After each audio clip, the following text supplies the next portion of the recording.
In a few months, the world has rapidly changed.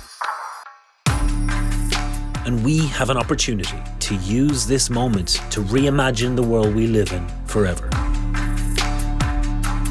Powering transformation through bold thinking, big ideas, and brave action. This is Project Reset. Welcome to the final episode in this series of Project Reset, brought to you by Mission Winnow. Today's episode is titled World Up, and we're going to be recapping over some of the conversations we've been having over the past few episodes. The last month has taught us that we have no certainty over the future and little control over the events that determine the way that we live. Yeah, and throughout Project Reset, we focused on specific areas that affect us all, questioning what might lie ahead if we take this moment of adversity and use it as an opportunity to make positive change. And this episode, as June says, our last episode, looks at the most difficult questions that have come up across the series with a view to shedding a brighter light on what is an uncertain future. I'm Rick Edwards. And I'm June Sarpong, and today joining us to discuss the very things that we've just mentioned is a fantastic panel. We have the Venerable Tenzin Priyadarshi, the innovative thinker, philosopher and philanthropist and monk from MIT. We have Tim Harford, economist, writer and broadcaster. We have Dr. Maggie Aderin-Pocock, British scientist and broadcaster. And last but by no means least, Kathryn Finney, American author and entrepreneur, joining us all the way from Atlanta, Georgia. So welcome to you all. How's everybody doing? Pretty good. Thank you. Thank you. Looking over all the discussions that we've had for the last 9 episodes, pretty much every episode has made the inevitability of a digital future clear. And COVID-19 seems to be accelerating what's been dubbed the fourth industrial revolution. So what we'd love to do in this part of our conversation is look at technology. Can it be a catalyst for a better future? And really get your take, all of you, on this area. So if I start with you, Maggie, that would be wonderful. And then perhaps the rest of the panel can also join in too. So I think technology is just showing us the way forward. As we all say, we live in strange times, but technology has enabled us to do so much more than we would have thought possible just 5 years ago, 10 years ago. And technology, I think, comes in many different shapes and sizes. As a space scientist, I'm seeing how technology is helping us understand our planet, how to better manage our planet. So in terms of technology, I'm very optimistic. I think technology is changing the world, but what I'm most interested in is that technology, people interaction, how we can utilize technology to effectively change the world and hopefully for the better. And that's the challenge. Technology can go either way. Indeed. Venerable Tenzin, from a mindfulness perspective, could you give us your take on this? Largely, I'm a big fan of technology. Working at MIT, I have seen the promises as well as the perils of it.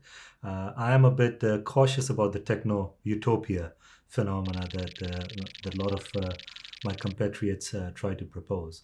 I think the key thing is that the narrative that drives our design needs to be much more clear in the sense, as we have been seeing with the advent, especially of social media, that the narrative is that it'll bring the world together, but in reality, all it is doing is tearing the society apart. It has minimized the level of trust. It has created very polarized conversations, and it is threatening our dear civic institutions such as democracy and law enforcement. So in light of all those things, we need to start thinking about what goes in the design phase of technology rather than thinking that it's all going to fix itself in the near future. Indeed. Kathryn? I definitely agree. I'm here because of technology. My father was a factory worker, took a course in C++ in the early days, which is a foundational computing language, got an internship, got a job early at Microsoft and became a software engineer. Wow. I'm married to a software engineer. My brother's in tech. I mean, literally everyone in my family. My son is 5. He's in tech. Everyone's in tech. My biggest concern is the who. Who gets to create technology? And that's a particular problem that we've had here in the US. And so a lot of the technologies that we all use in social media are not created by a diverse group of people.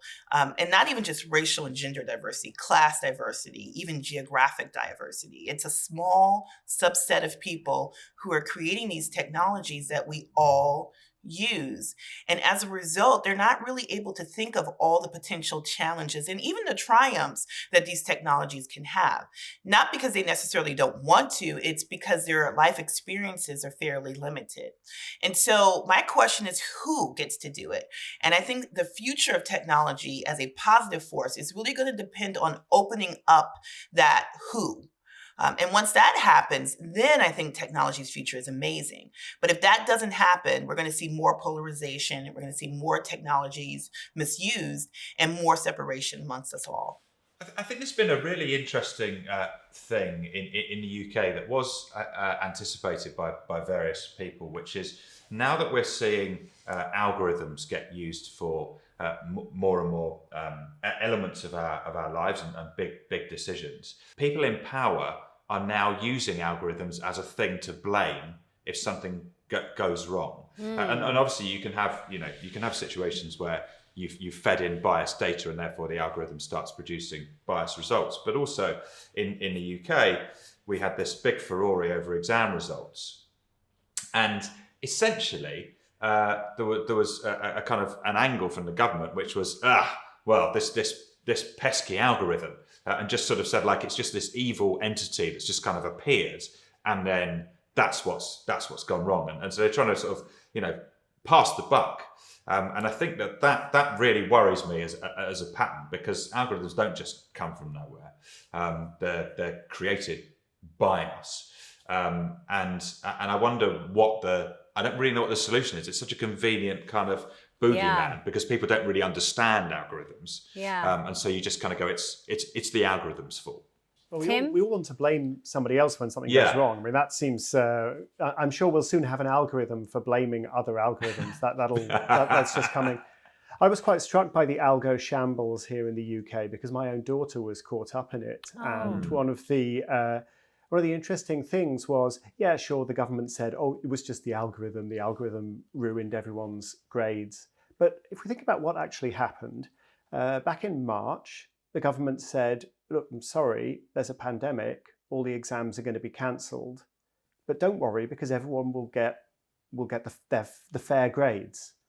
And I think if people had stopped back then and said, what do you mean fair grades? How can you have fair grades for an exam that's been cancelled, that no one's going to sit? That doesn't take place. What does it even mean to assign fair grades? And of course, that could mean very different things to different people. And we could have had that conversation in March about what would fair grades look like. Or we might have said, actually, it's impossible. So what does progress to the next level of education, what does opening up opportunity at university look like in a world where the exams that we use to assign university places have been cancelled? We could have had those conversations. We didn't. And I sort of understand why we didn't, because we were all a bit preoccupied with other things back in March. There was this pandemic on the way. Yeah. But really, it is interesting that we got ourselves into a situation where somebody said, we could get an algorithm to do it. And all the politicians and all the civil servants went, oh yeah, that sounds all right. Algorithm will probably sort it out. So we need a bit more literacy about what an algorithm is, what it does, and a lot more transparency. I think these algorithms have tremendous power potentially to get rid of bias, to make decisions more effectively, more transparently, in a fairer way, but not if we just shuffle it all off to one side and don't talk about it. And not if we don't design them that way as well. I.e., they have to be designed with that outcome in mind. They have to be designed with that outcome in mind. Absolutely. Otherwise, we get what we get. and they need to be accessible, openly accessible. You need to have independent experts be able to overlook them. We all need to be able to use them, and we need to know why they do what they do, so we can challenge them.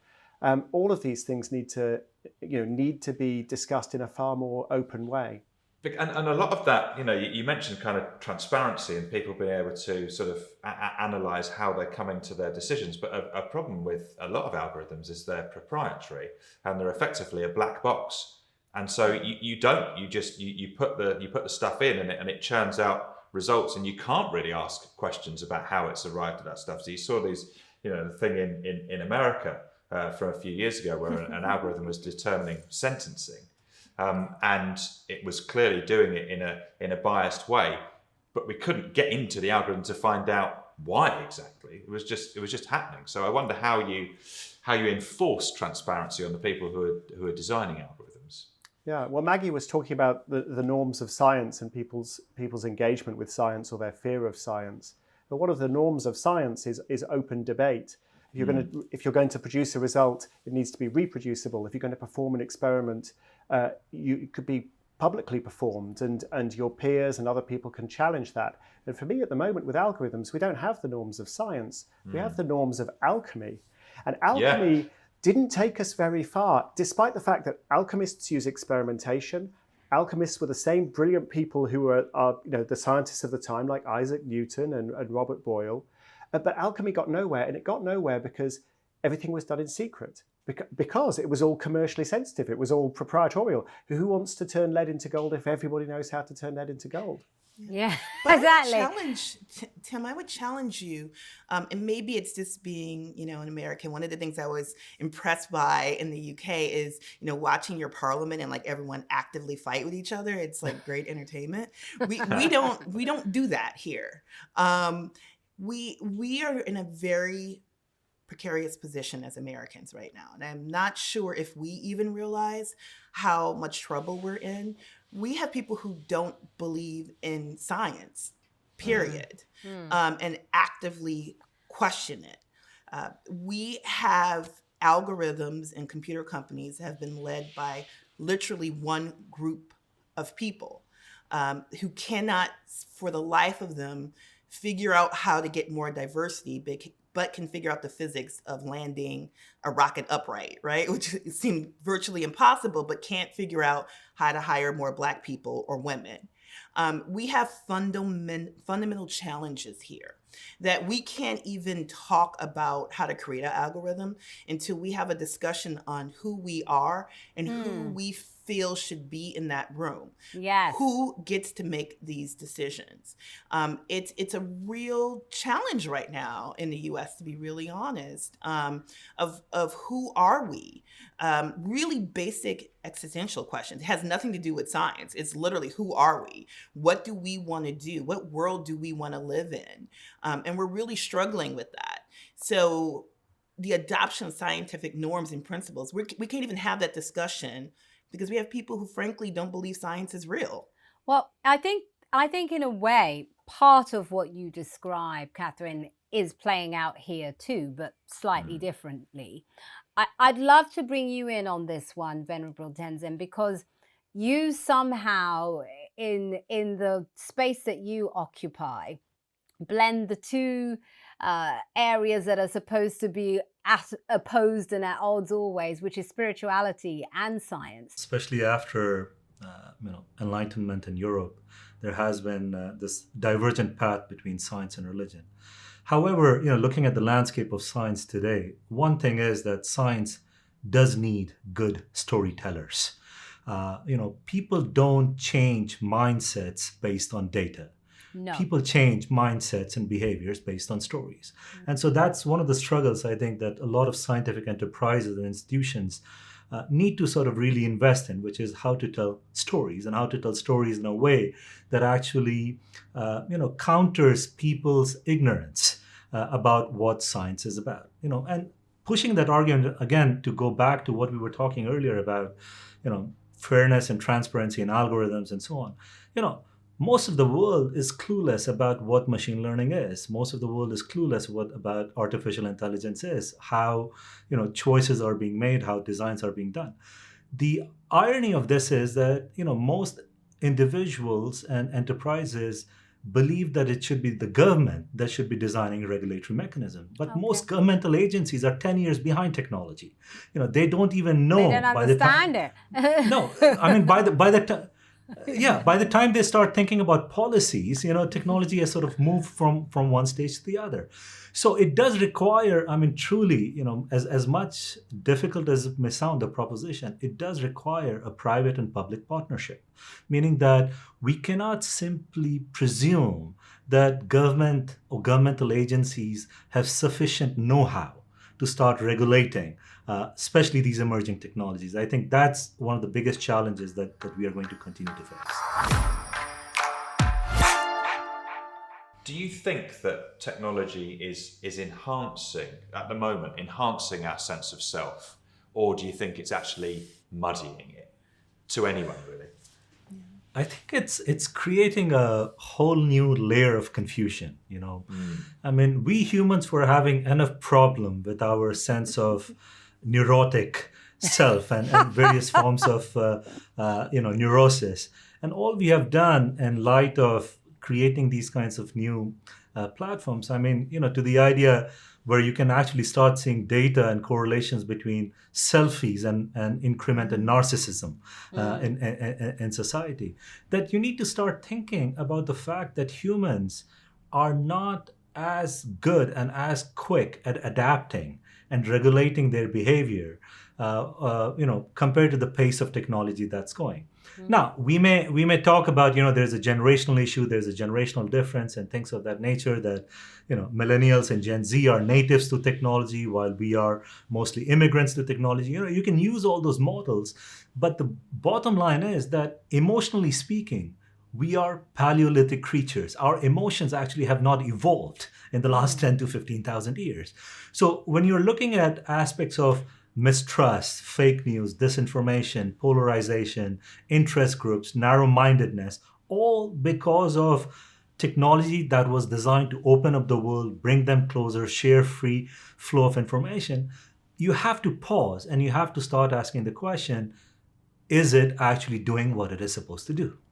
Well, that is such a brilliant point. And Maggie, I'd love to get your thoughts on this, and you as well, Tim. What would the world look like if all of our information was accessible, which is where many of these tech platforms would like us to be? That is what they're pushing for. That is what the lobby groups are campaigning for. What does that mean for us? So when you say sort of technology is accessible, our data as well. I see your data, yes, Yeah. That's interesting. Because I was listening to one of your earlier conversations, and the idea was posed just as a sort of theoretical. If everything was available, so my bank account details and everything was available, how would that work out? Yes. So someone could come and take money out of my account, but I know they're taking money out of my account, so I take it out of their account. Would it be a better? Would it be a more level playing field? Well, if they've got more money than me, I don't mind. That's great. Well, hey, but would everything just level out until they say, okay, we've all got the same, let's just leave it at that? And we do live in a world where there are the haves and the have-nots, and we're seeing that in all sorts of different scenarios. But I think data, I don't know, data feels quite personal. Yes. And data is powerful. And so I think having too much data out there leaves people vulnerable. And so I think it's all or nothing. Having a few people with sort of their data out there leaves them vulnerable. If we all had it, would it work? I'm nervous.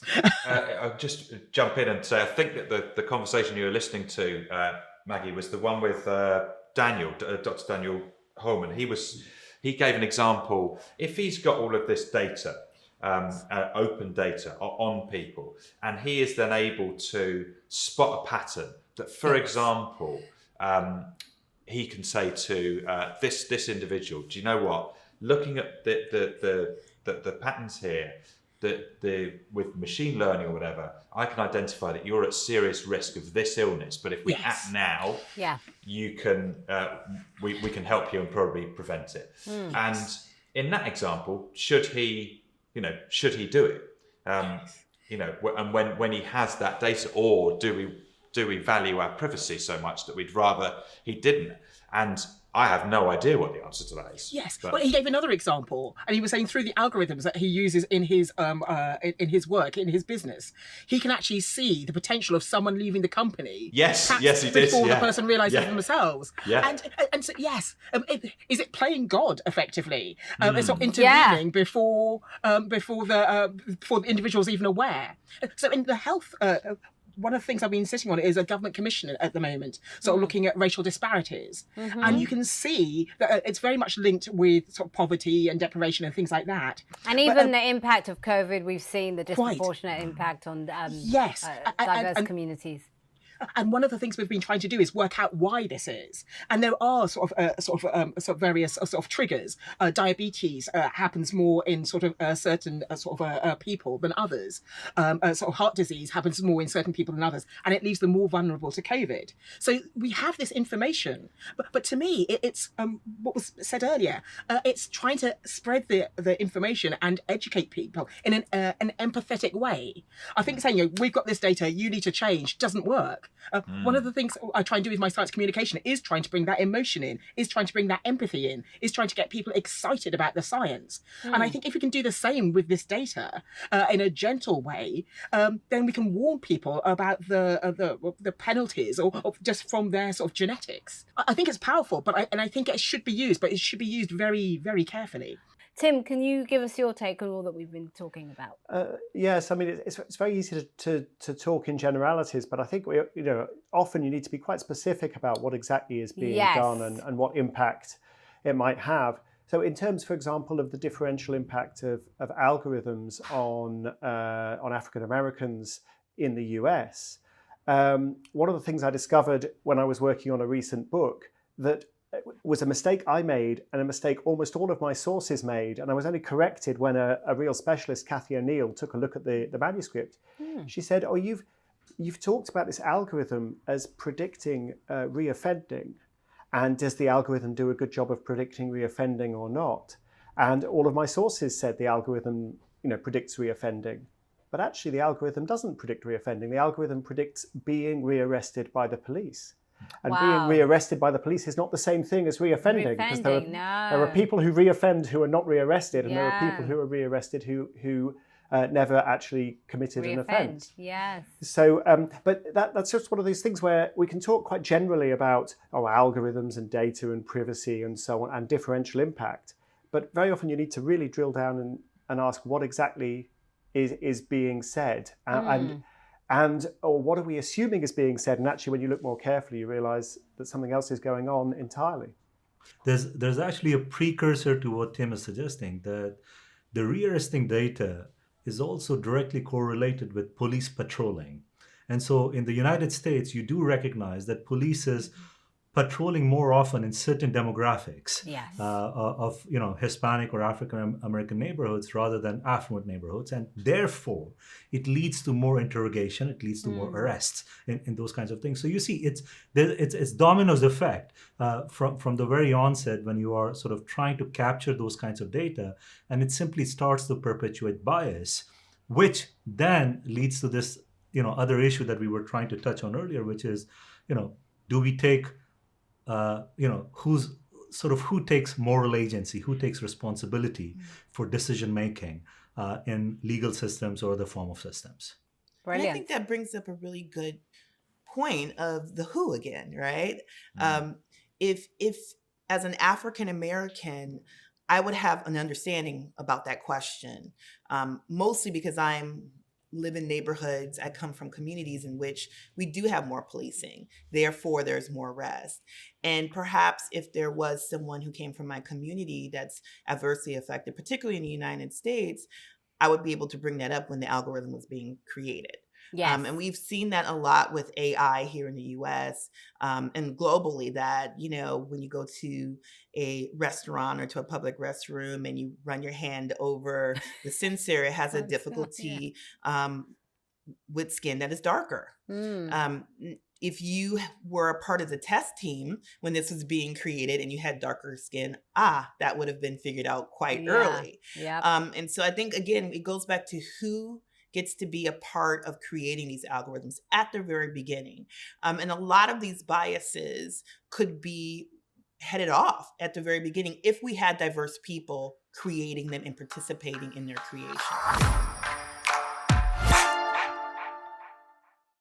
We've been discussing technology and digitalization, but it's easy to forget or choose to forget that access to the internet is not available in many areas within our own countries and obviously throughout the world. This is just one of the ways in which disparity in socioeconomic realities is evident. So I'd love us to explore that, Rick. Yeah, I mean, another very obvious disparity that was highlighted in our Living in Space episode was the increased vulnerability to contracting COVID for people living in overcrowded conditions. And we ended up talking about comorbidities I think in a couple of episodes in Be Careful and Feed Me. But I do think that we've seen, or certainly from the people that we've spoken to, and also just a wider sense, that there is evidence of a desire for community and kindness, and lots of calls for action and changes across all sorts of sectors.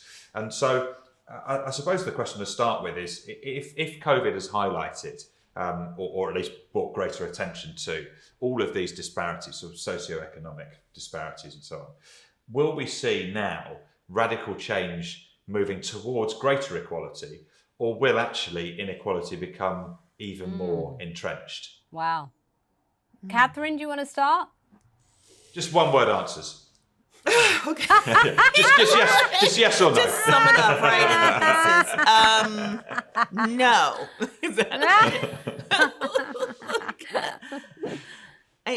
I think, as someone who is born into technology and always looks at technology as for its possible positive role, I do think we have to go back to this very non-technical question, which is, who are we and what world do we want to see? And I know I sound like a broken record, but I do think that is the center of everything. So when we look at inequalities, in terms of access to the internet, what type of internet, right? Because most people in communities that are a little bit more challenged have access to mobile.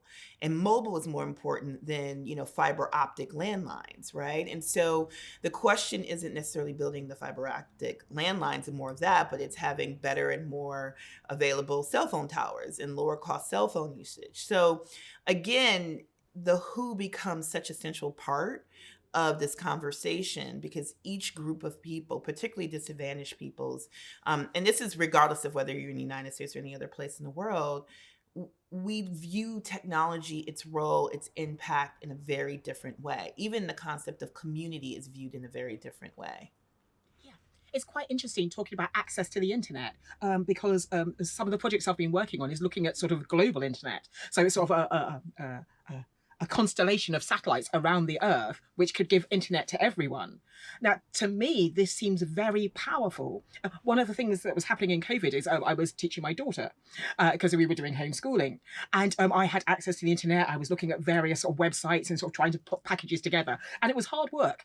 But I was trying to imagine that without the internet, and so so I think having a sort of a widespread internet, and I don't think it has to be fiber. It doesn't have to be cell towers either. If you have something like a global constellation, but the challenge is it free? And so I've been working with various organizations, some trying to make it free, sometimes not making it free, sometimes trying to get governments to buy into it.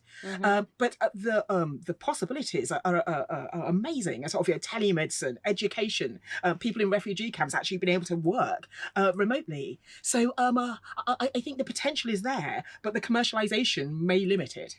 That's my feeling at the moment. In my interview with Professor Kaku, he basically said the future, all of the internet would be free, in that the internet would just become the entry point for everybody, in the way that, devices would then morph into contact lenses and glasses and so on. But actually the entry point would be free for everybody. And perhaps it's looking like the COVID crisis may have accelerated that process because we've all become that much more empathetic in terms of worrying about those that are at the bottom of the ladder and those that don't have the same opportunities in our society. Tim, any thoughts on that?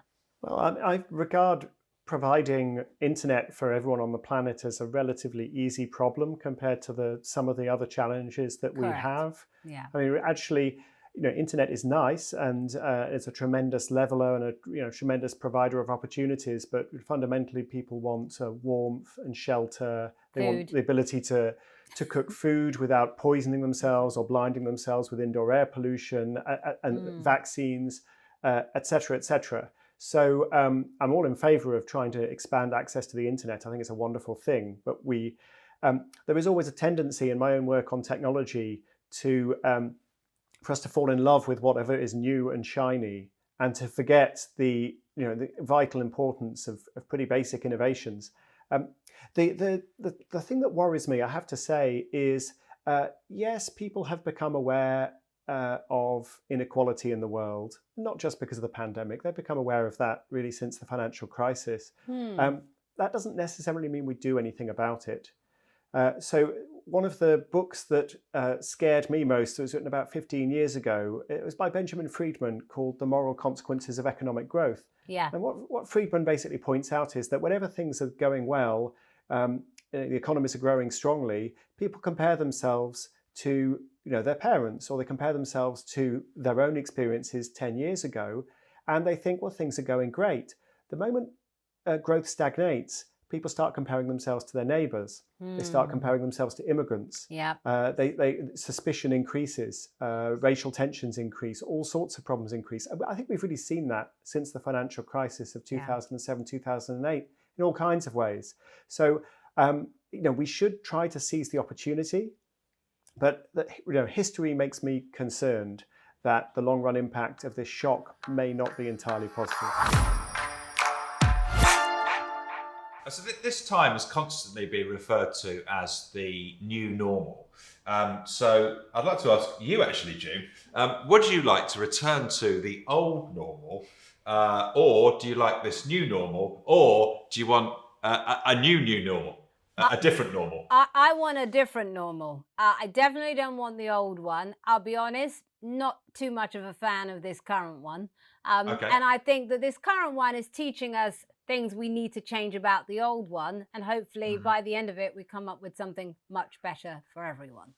What are your sort of three big changes? Well, I think the first one is for sure how we work. I don't think we need to work in the same way anymore. We've proven we can change systems overnight. And the fact that we've proven that means that we can apply that same thinking and that same sort of ingenuity to changing things around the issues that are unfair in our society. So for me, that's a big one. I think there's a level of caring that has developed in this new normal, and I hope we keep that. And then the other thing that I hope that we also keep is an appreciation for the little things, the things, first world problems perhaps, but things that we completely took for granted before that we can't do as easily. When we can, I hope we realize that that is actually something special and that we don't take those things for granted again. What about you? What about you? What do you think before we bring everyone else in? Oh, me. Do you know what? Your last point really resonated with me, because I thought that this whole period has been really interesting in terms of making me understand what is actually important to me and to the people that I love. And I think that my priorities were probably a bit. I think they were just a bit off, or a bit out of balance, like all of us. A bit off kilter, maybe. Yeah. And it's definitely done a bit of reordering and made me think a lot about part of it is to do with work, but not exclusively to do with work. Just generally, what are the small things that you mentioned that make me happier? Yeah. And that's sort of it. And I'm like, actually, I'm quite interested in trying to attain my maximum happiness and helping other people attain their maximum happiness. And that feels like a really solid ambition, and it feels a bit sort of wishy-washy, but I think it's kind of achievable, and it's ultimately what we all want, isn't it? We all just want to be happy, and I think, unless you're a horrible person, you kind of want that for everyone else as well, don't you? Well, I think Venerable Tenzin, you need to come in here. I mean, happiness is what you do. Like, how do we get this thing right? Yeah, well, no, I really hope you agree with me. I do, Rick. I think, I'm glad to hear at least that, people are not too keen on going back to the old normal. I think that was just this initial urge of the complacency that we wanted the familiar old misery, rather than this new form of misery. I think in terms of, carrying on the trend of three things, rather than just prompting the question of how we are working or how we work, I would actually go with why do we work? Meaning, our definition, our understanding of why we work has evolved quite a bit, and to the point that we have sort of romanticized the idea of working. We have romanticized the idea of staying busy and justified things like, I'm so busy to tend to my family, to tend to my loved ones, where even my vacation starts to sound very busy. So the fundamental question, why do we work? The second thing probably would be that, sort of a day-to-day experience and expression of gratitude.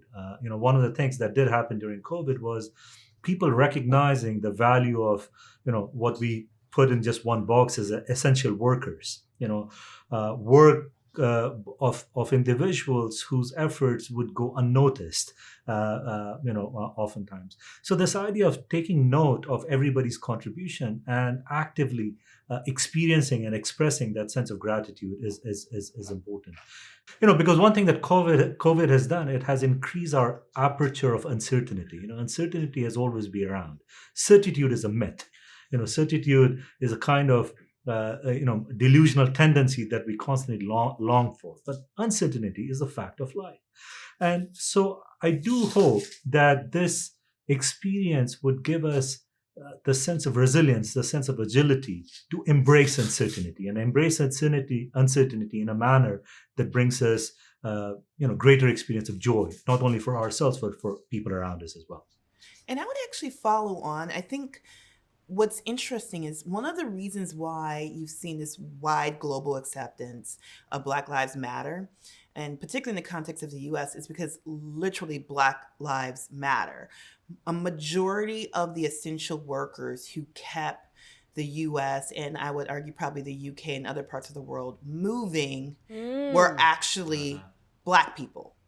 Or people of color, for sure. Or people of color. But in America, it was specifically Black and Latino folks that were keeping America moving. We were the folks working at the grocery store. We were the folks working in the Amazon warehouses. We were the folks running Instacarts, the nurses, the people cleaning, as well. the doctors, but also those who had to be essential workers within hospitals who were putting themselves at great risk to even clean rooms and things like that were incredibly important. And I think here in America, we had this sense of, oh my gosh, Black Lives Matter, not only because they're human and that makes sense, but it matters because I cannot live my life if they can't live theirs. And I think there was a realization from a whole group of people who probably had never thought of their Black neighbors in that way and how important they were and central they were to their lives, that now had to really think about that. And I think that was really big. And I also think this concept of space, and that's a real challenge here. I was reading once of a person who was talking about how their home was their refuge. And it was their space that they went to after work, and now work has invaded that.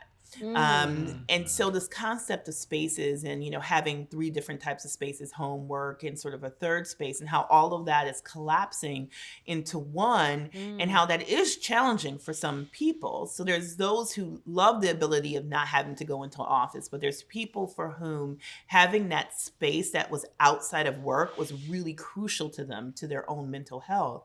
And so that is a big change that's happening. How do we ensure that people have that mental separation. And I think another really interesting thing, particularly as someone who's been a CEO of an organization, I wonder in corporate America and those who have companies, how much they thought about the home lives of their employees. Yeah. Because now if your employee has an unsafe environment in which they're living in, or something is not right with their home life, that is going to impact their work, and that impacts themselves. They cannot escape it anymore. So that's and that impacts your business and what it impacts can do your for your business. company. Yeah. So you actually now have to care about what's happening in the homes of your staff and your employees.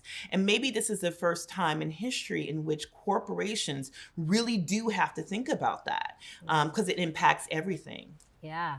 Maggie, do you want to come in here? Yeah. So I think COVID was also a reboot for me. I think I've been very work driven, and it gave me time to contemplate. In fact, when COVID started, I got lots of art supplies for myself and my daughter, and sort of lots of things that we could do at home. And we got chickens as well. And it sounds very odd, but I think the chickens are sort of changed my perspective a little, because every day I go and collect the eggs and I sort of clean them out and things like that. And it's sort of before life was just hectic all the time. Travel, what's this, what's that? And there's still an element of that, but it's just a bit of time to contemplate and think about, okay, I'm cleaning out the chickens. What have I got in line today? And so it's something I can do with my daughter. So every day we start with this and we can go on. So I think it is just sort of time to contemplate. Change, I think, is something we have to live with. But I think too much uncertainty is the challenge that people are facing. Right, yeah. Because when you don't know if I'm going to... so there's various schemes sort of keeping people in sort of in money at home and things like that. And I think that's uncertainty that is the real challenge here. And that's what I feel that's where I really feel for people, because with COVID, we don't know how long it's going to last. If we could say, okay, there's a deadline, by end of next year, everything will be back to normal, or the new normal, that would be fine. But I think it's that uncertainty, that spanning out in terms of the future, that is really causing many people stress.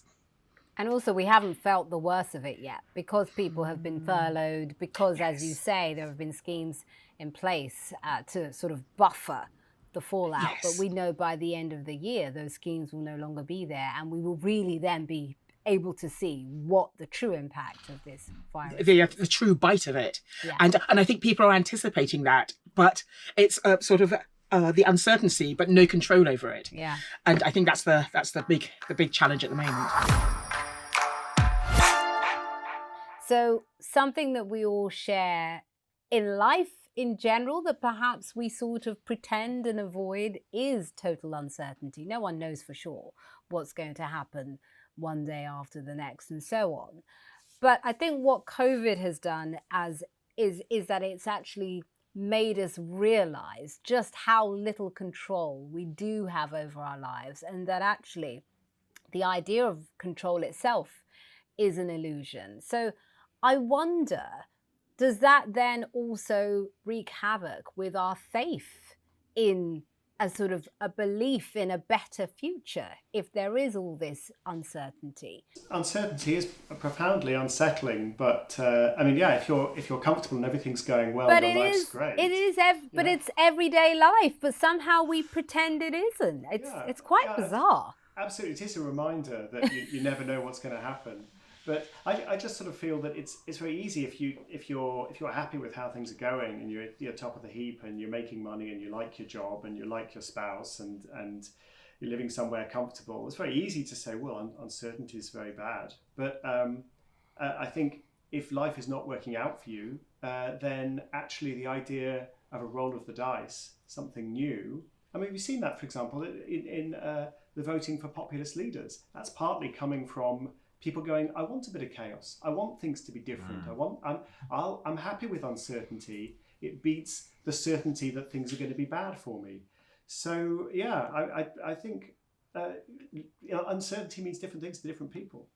It's interesting. It's been such an honor to talk with you all, being an American, because I think one of the challenges that we're facing here in America is our religion in America is really American exceptionalism. That is, yes, right? That is a religion here. That is our religion, if we're being really honest. And how do you operate in a world where we're not exceptional, right? And we were never that way, but that is what you're told from birth here.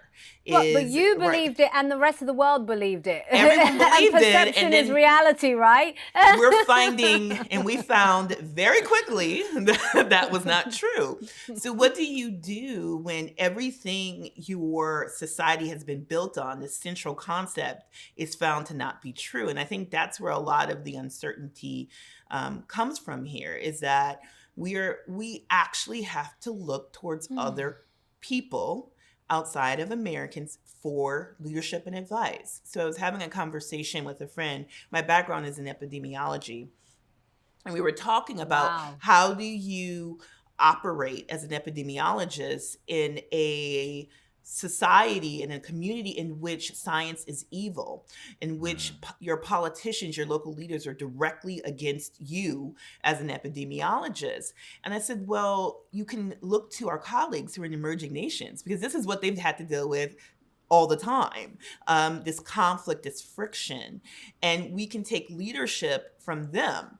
And I think it's really difficult as an American to say, we don't know how to do this, and we need to look towards people for whom we've often had this paternalistic role. And we were, quote unquote, the leaders now for leadership and how to handle and deal with what we're facing. Wow, what a powerful, powerful point, because as we know, a lot of the emerging markets and quote unquote developing nations have actually responded to the pandemic much more effectively because they're used to pandemics. Yes. So, Sub-Saharan Africa, right? 100%. As an American, that has always been, we've had a very paternalistic attitude towards Sub-Saharan Africa, but Sub-Saharan Africa has done, as a whole, significantly better in managing this pandemic than we have. And so what happens when that switches, particularly for a group of people for whom their religion has been exceptional? May I digress with a joke? Yes. We need it. Finally. You see, a very devout believer once slipped off a cliff, and as he was going down, there was a tree hanging out of the cliff, and so he sort of, held on to the tree, and he's looking down 100 of feet of depth, and he yells out in this fervent devotion. He said, God, if you're out there, I really need your help right now. And the voice came from the sky and it said, child, have faith, let go of the tree. And the guy looks down and says, is anybody else out there? Thanks, but yes. Yeah, I'm good. The challenge is not that we believe in God or we don't believe in God, or whether we have faith or not. The challenge is that even our belief in God, we want it on our own terms. We want to dictate it, you see. And that goes contrary to everything that most religious systems would suggest in terms of your view of the world. Now, here's the thing that we must understand, which is day to day, we encounter uncertainty on so many levels. There are so many unknown variables in our life. And the challenge we have to recognize psychologically is that it's not the unknown that we fear. It's fear of leaving the known, fear of leaving the known misery, fear of leaving the known world of suffering, fear of leaving the known sort of, knowing, familiarization, complacency of mind. You see, it's that what we fear. It's not, unknown by definition is unknown. There is no need to project our sense of fear or our sense of incompleteness into the unknown.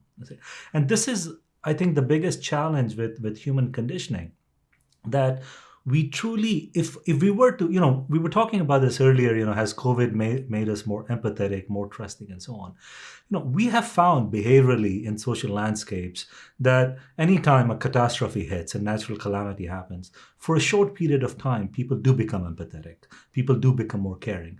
The challenge is sustaining it, and what a beautiful world it will be if we could sustain this newfound sense of empathy, this newfound sense of care and trusting one another. Yeah, I would agree that this is a game changer, and it is shaking the system, and the dice will roll and no one knows where. And I think the people who will thrive will see this as a chance for change. And a reset. Yeah, a reset, literally. But I think we do need mechanisms in place where the vulnerable people have that opportunity to reset, and that people don't just slip off the precipice, as you were talking about earlier. So it is trying to get enough of a safety net for everyone in place.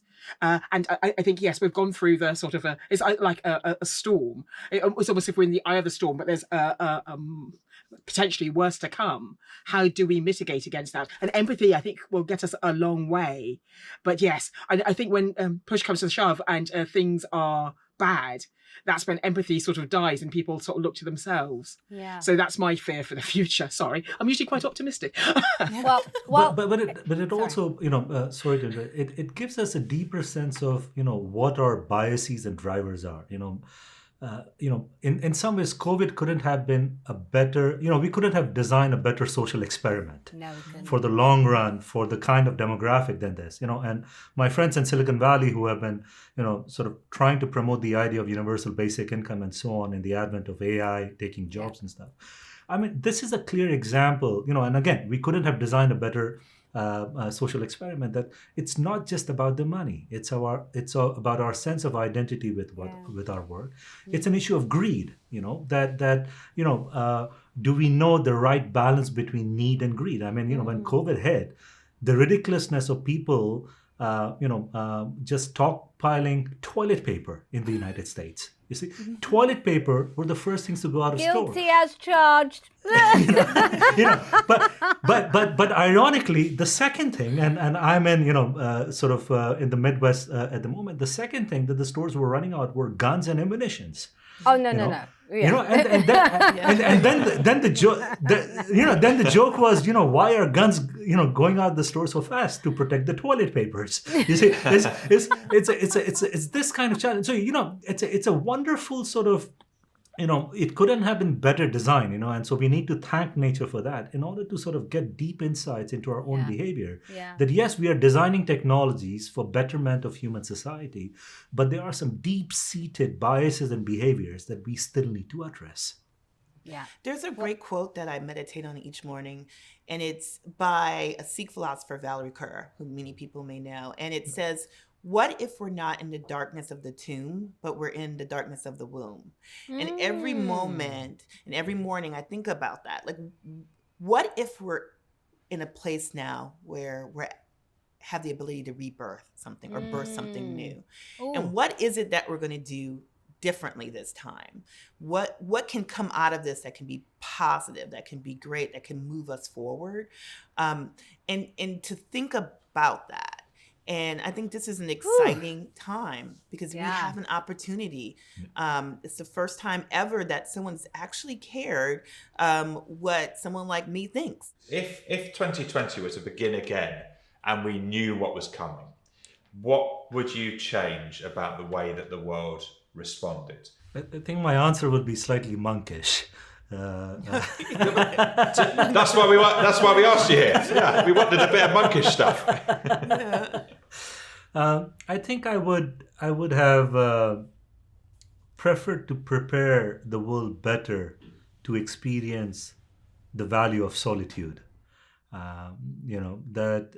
We are dealing with loneliness as an epidemic, despite of the rise in social media and connectivity platforms. And it's an irony that, on one hand, we complain about an overpopulated world with 7+ billion humans.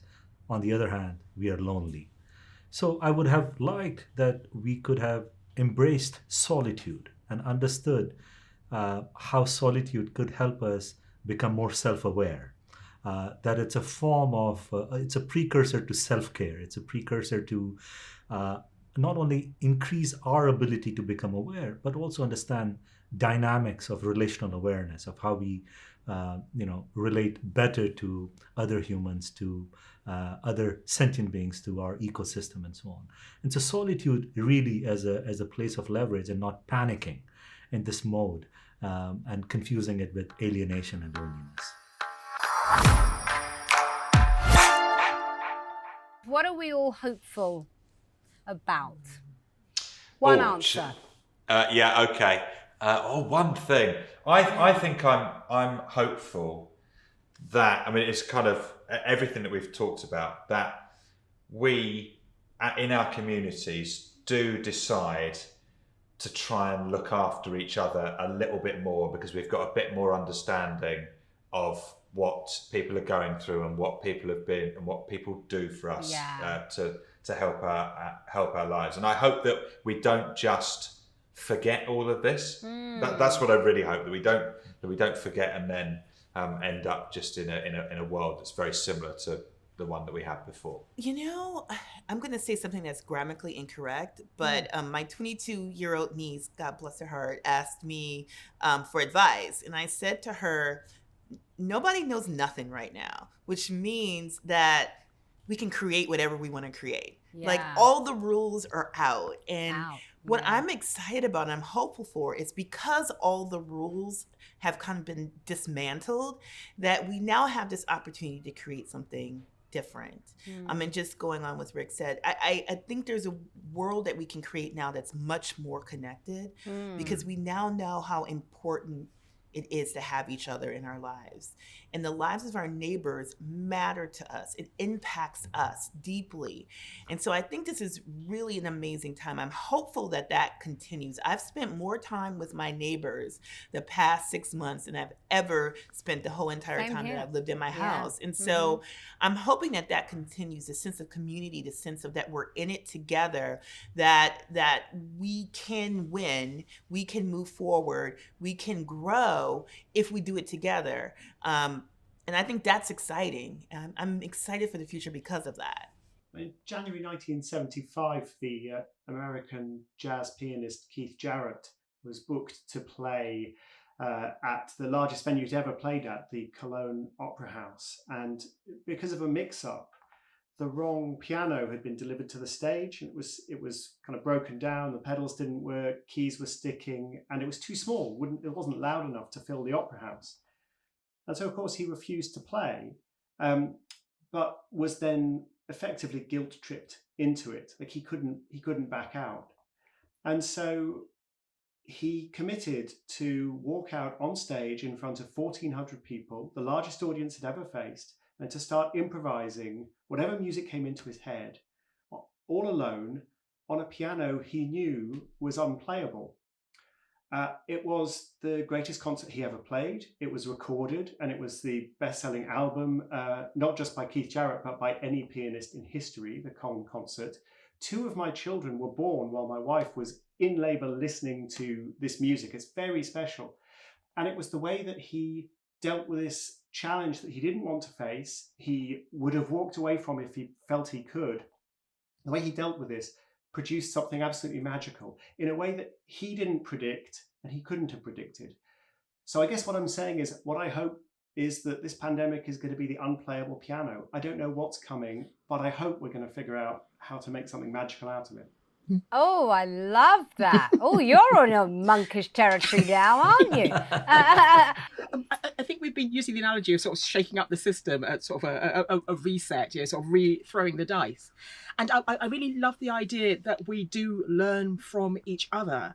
That in the world we have sort of the haves and the have-nots, but different countries are tackling this in many different ways. Let's learn from them. Yeah. I think the problem is, it was sort of, oh no, what do they know about this? Oh yes, we are the sort of we are the developed world. We know. We don't. Let's do this together. Let's work together. And that's one of my fears from earlier, that sometimes it gets very insular about what's happening in our country. Let's sort of spread the network, sort of between communities, between our sort of neighbours, but globally. So we tackle, I would say this, I'm a space scientist. I look things on the big picture, but let's do that. Let's learn from each other's mistakes where we make them and the successes. And let's sort of get the feelers out there.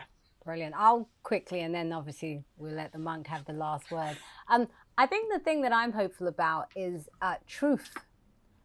honesty, authenticity, in the sense that we can't deny, and we can no longer avoid the things that we've been avoiding because it's just there. Whether it's unhappy relationships, whether it's a job you didn't like anyway, all of these things. And I think that actually part of that resetting is about a sort of much more honest way of living and not just fitting into the mold that society says we need to fit into. So I think that's one of the things that I'm hopeful for. Even if it's uncomfortable and it's difficult, there's a truth that we have to face about all our own lives. Venerable Tenzin. Well, thank you. I think, I'm more hopeful for more hope in the world itself. I don't, hope is a game changer. It's not just a fluffy term, and we can use more hope in a time of despair to truly bring the world together. And in order to bring the world together, one radical thing that I do hope for is that we'll begin to trust each other more. We are social creatures. We as civic society, we can only grow and advance at the speed of trust. Whether it's between you and I, or whether it's between communities, between nations, but we need to let go of the old sense of tribalism and begin to sort of really capitalize on this beautiful currency that we have, trust. Wow. And what a beautiful point to finish on. More trust. That is definitely something that we need more of in the world. Thank you to all of our phenomenal speakers. What an extraordinary panel you have been. Thank you for sharing your insights with us. Of course, we wouldn't be able to do this without these great minds that give up their time to share all of their beliefs and their ideas and their genius with us. So again, thank you. Time for us to wrap up this final episode of Project Reset.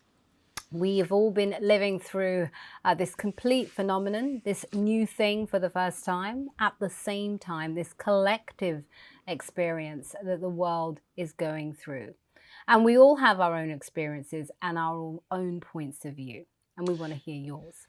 Yeah, exactly. We want to hear from you at home, the viewers, about your ideas as well on how we can use this moment to reset and shape hopefully a better future. So speak up, comment on our socials, subscribe to our channels for every episode of Mission Winnow's Project Reset. And one last thing before we say goodbye is I've found a coping mechanism for everything is I've become a super determinist.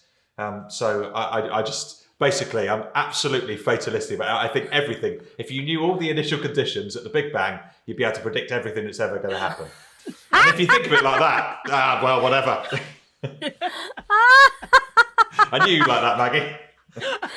Bye, everyone.